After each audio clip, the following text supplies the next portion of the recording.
Quel changement s'opère? Quel changement s'opère dans les cœurs de ceux qui ont accepté la lumière? Quel changement s'opère dans les cœurs de ceux qui acceptent véritablement Jésus-Christ? Et la parole de l'Éternel nous fait comprendre que lorsque nous acceptons Jésus-Christ, il y a un changement véritable qu'il s'opère parce que nous regardons le Maître avec un visage aimant. Et cela ôte de nous l'incertitude, l'angoisse et le désespoir. Cela fait place à une foi sans mélange. Parce que lorsque nous contemplons Adonai, lorsque nous contemplons l'auteur du salut qui est Jésus-Christ, cela nous amène dans ce monde où nous vivons avec tout ce qui se produit dans ce monde qui a pour objet d'ôter de nous Christ qui nous fait perdre le salut. Mais la parole de l'Éternel nous dit, lorsque nous contemplons le visage découvert du Seigneur, qui nous l'a présenté déjà dans sa vie, par l'amour qu'il a eu envers nous, en la donnant, pour que nous puissions avoir la vie en abondance et la vie éternelle. Lorsque nous contemplons ce visage, cela ôte de nous toute incertitude. Parce qu'à certains moments, la vie nous présente certaines difficultés, certains maux qui créent en nous autant d'incertitudes. Et on commence à se poser des questions. Est-ce que véritablement le Christ que je sers est un Christ réel? Est-ce que le Christ que je sers est véritablement ce qui est dit dans la parole? Est-ce que le Christ que je sers? Et nous voyons que ces incertitudes nous poussent à aimer le monde. Et lorsque nous aimons le monde avec tout ce qui est, parce que nous assimilons bénédiction forcément au bien matériel. Et le monde nous dit, mais si vous avez Christ, vous ne devez pas être dans de telles difficultés. Vous voyez, nous servons un Dieu vivant. Et puisque nous servons quelqu'un qui est vivant, c'est pour ça que nous avons ce que nous possédons. Nous ne manquons de rien. Et ça permet à certains moments que certains qui professent être avec Christ commencent à être dans les certitudes.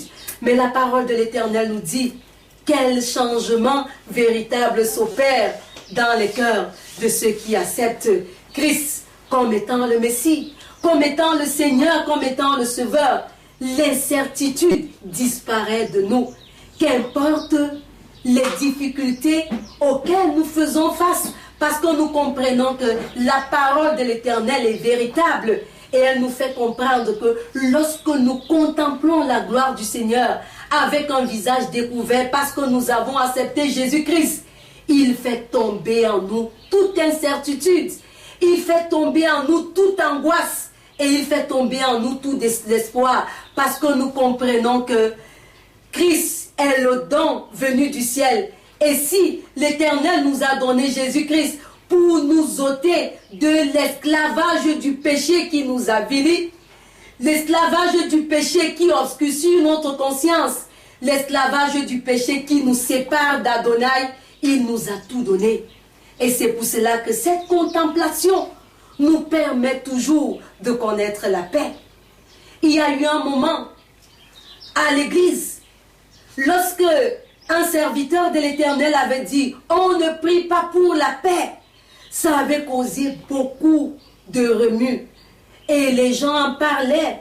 Comment un serviteur de l'Éternel peut dire qu'on ne prie pas pour la paix alors que nous sommes dans un pays qui est en mouvement?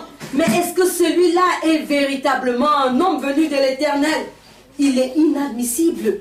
Alors que son collègue prie pour la paix, lui il prend une attitude, il dit on ne prie pas pour la paix. Et cela a causé beaucoup de remue.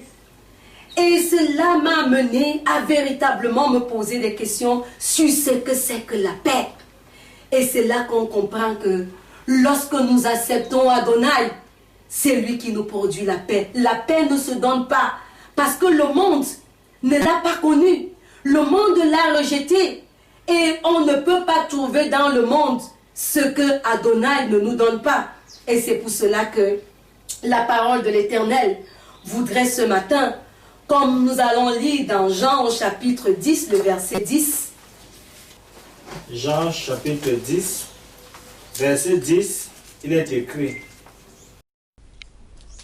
Le voleur ne vient que pour dérober, égorger et détruire.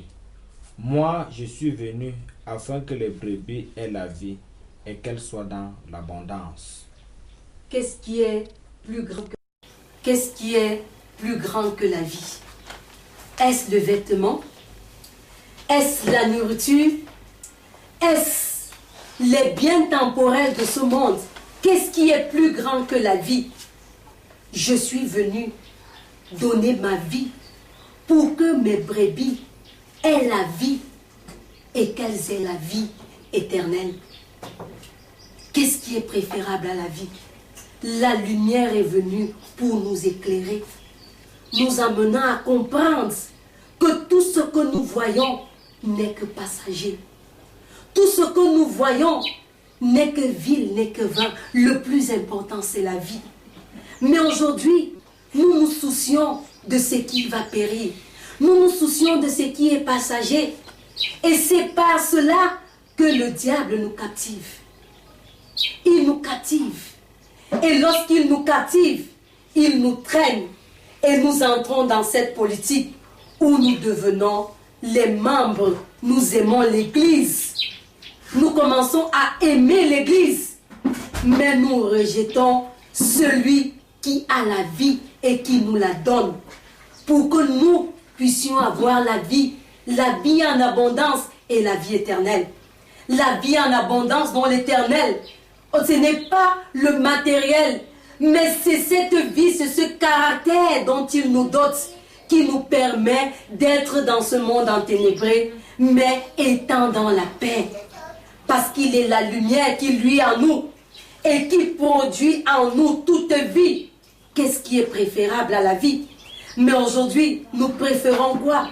Mais l'Éternel nous dit, Christ ne vient pas comme le diable pour nous détruire, pour nous mener à la ruine, pour que nous ayons une vie désespérée, une vie de désespoir. Et lorsque il y a une collègue qui me parlait de son problème, elle se mettait à pleurer. Voilà. Je comprends, je lui dis, une vie sans Christ. Parce que l'homme aujourd'hui assimile la vie comme étant le matériel. Comme étant le matériel, ses avoirs. Mais nous rejetons celui qui est l'auteur de toute vie. Et la parole de l'Éternel nous dit en ce matin que l'heure est venue. Et si nous nous laissons toujours leurrer, nous risquerons de perdre de vue l'essentiel. Apocalypse le chapitre 14. Apocalypse le chapitre 14, le verset... Apocalypse le chapitre 14, le verset 6. Apocalypse 14, verset 6. J'ai vu un autre ange qui volait par le milieu du ciel, ayant un évangile éternel pour l'annoncer aux habitants de la terre, à toute nation, à toute tribu, à toute langue. Jusqu'à 7. Il disait d'une voix forte, craignez l'Éternel et donnez-lui gloire, car l'heure de son jugement est venue, et adorez celui qui a fait le ciel et la terre et la mer et les sources d'eau. Amen. Amen. Il disait d'une voix forte, craignez Yahweh et donnez-lui gloire,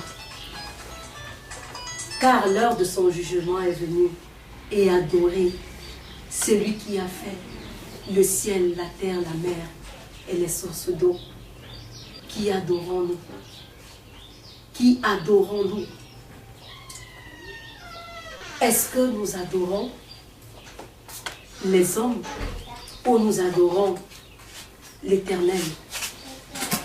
La parole de l'Éternel nous a fait comprendre la lumière est venue dans le monde. En elle était la vie et la vie était la lumière de tout temps. Si nous nous saisissons de Jésus-Christ, il nous délivre de cette emprise de Satan qui veut nous maintenir captifs et il nous présente tous les attraits du monde. Et sans nous rendre compte, on se met à les adorer. Et c'est pour cela que nous devons, entre les mains de Jésus, reposer nos vies, nous abandonner entièrement à lui, afin que le salut qu'il nous donne, que cela soit effectif dans chacune de nos vies. Nous ne devons pas le rejeter, que ce salut soit effectif dans chacune de nos vies. Parce qu'il a donné sa vie pour que toi, tu puisses avoir la vie. Pourquoi refuses-tu cette vie? Tu refuses cette vie au détriment. Tu refuses cette vie par rapport à quoi? Christ nous a tout donné. Et il nous dit ce matin d'accepter cette vie qu'il nous offre. Et il voudrait qu'entre ses mains, nous puissions nous abandonner pour qu'il prenne le contrôle de nos vies, afin que nos vies ne soient que le reflet de sa présence en chacun de nous. Que l'Éternel nous bénisse en ce matin et qu'il bénisse sa parole. Amen. Amen. Éternel, éternel, notre Père qui est dans les cieux, nous te rendons grâce, Père, pour ce message que tu nous as donné. Père, merci pour ce moment que nous avons eu avec toi. Tu as parlé au Père. Nous te rendons grâce pour le don de la vie que tu nous as donné en Jésus-Christ. Et nous voulons donc te prier, Père. Entre tes mains, nous remettons toutes nos vies. Afin que, Père, tu fasses de nous ce que tu veux. Accomplis ta promesse en nous. Fais de nous ce que tu veux. Que nous soyons tes disciples de par le monde, que nous allons du nord au sud, de l'est à l'ouest, pour répandre la bonne nouvelle. Amen. Père éternel, de manière spéciale, nous voulons te présenter ta servante. Accorde-lui ta grâce de voir davantage, plus clair, et d'entendre davantage de toi, et qu'elle puisse davantage parler de ta part. Donne-lui la force, donne-lui le courage, qu'en temps favorable ou pas, qu'elle puisse prêcher, parler de toi. Que cela soit pour chacun de nous. Bénis-nous dans ce jour de sabbat, accorde-nous la grâce et de demeurer fidèles. Au nom de Jésus-Christ. Amen. Amen.